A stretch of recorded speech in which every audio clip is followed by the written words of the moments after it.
This video will give you nightmares about power outages. 3 true blackout horror stories that will make you afraid of the dark. When the lights go out, our most primal fears come alive. The darkness isn't just absence of light, it's where the unknown thrives. Story 1, The Midnight Caller. Lisa was enjoying a cozy rainy night alone in her suburban home. A thunderstorm had been raging for hours, but she found it relaxing.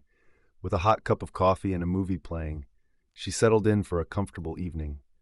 20 minutes into her movie, her phone rang. Unknown number, but local area code. When she answered, there was only silence. Not a dead line, but someone there, breathing, with what sounded like rain in the background. Disturbed, she hung up and returned to her movie. An hour later, the storm intensified dramatically. Thunder crashed, lightning flashed, and suddenly, blackout. The entire neighborhood went dark. Lisa lit a candle and checked her circuit breaker, but it was completely dead. As she stood by her window watching the storm, she heard something that made her blood run cold. The gate to her backyard swinging open. Through the darkness and rain, she could make out the silhouette of a man standing motionless in her yard. For a full minute, he didn't move.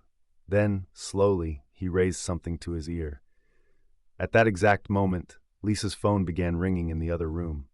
It was the same number from earlier.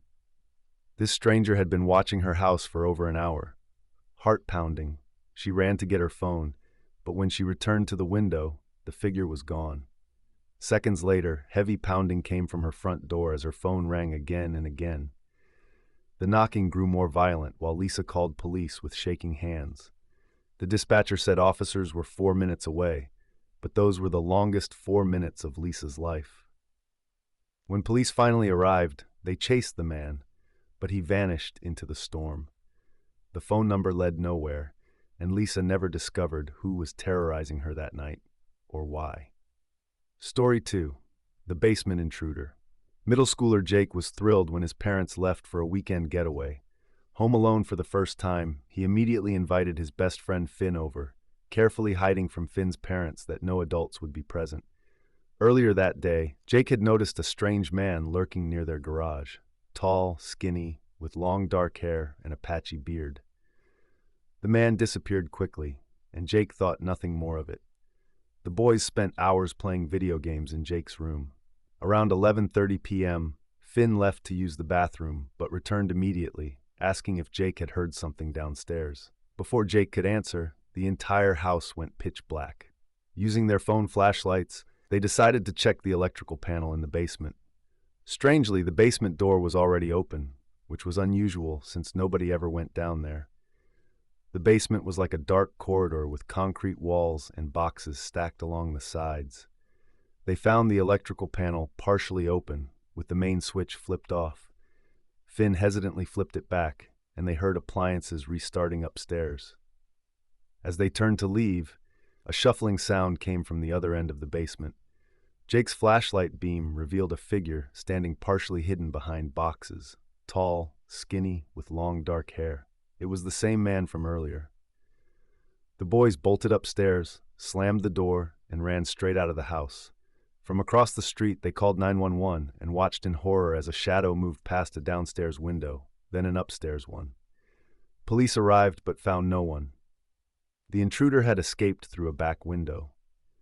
Jake's family moved shortly after, but he still wonders what would have happened if they hadn't discovered the man hiding in their basement that night. Story 3, The Forest Watchers. Robert owned an off-grid cabin in the Montana wilderness, a perfect getaway from civilization. During a fall weekend, he drove 3 hours to spend 5 days alone in nature. After arriving at dusk, he started the gas generator that powered everything in the cabin, got the wood stove going for heat, and settled in for the night. The next day, while cleaning, Robert noticed an old truck driving toward his cabin on the dirt trail. The vehicle stopped a distance away, waited for several minutes, then turned around and left. He assumed they had taken a wrong turn. That evening around 10 p.m., Robert lit a campfire on his porch to enjoy the peaceful forest night. Just minutes later, all the lights in the cabin suddenly went out. The generator had stopped running. When he checked, the generator's fuel tank was completely empty, despite having filled it just the day before. With no spare gas, Robert resigned himself to a night without power and returned to his porch fire. That's when he noticed it, a dark figure standing among the trees about 100 yards away. At first, he couldn't tell if it was a person or just a strange-shaped bush. After staring at it for several minutes, he looked away briefly. When he looked back, the figure was gone. For 30 minutes, Robert kept his eyes on the forest, an uneasy feeling growing stronger. Then around midnight, he heard a stick snap to his left. When he looked back toward the front of the cabin, his heart nearly stopped. The figure had returned, but now there were at least a dozen of them, all standing motionless between the trees, facing his cabin. Robert rushed inside and locked the door. Moments later, he heard multiple sets of footsteps slowly circling the cabin. The group moved together in complete silence, except for their footsteps. They climbed onto his porch and stood outside his door for what felt like an eternity.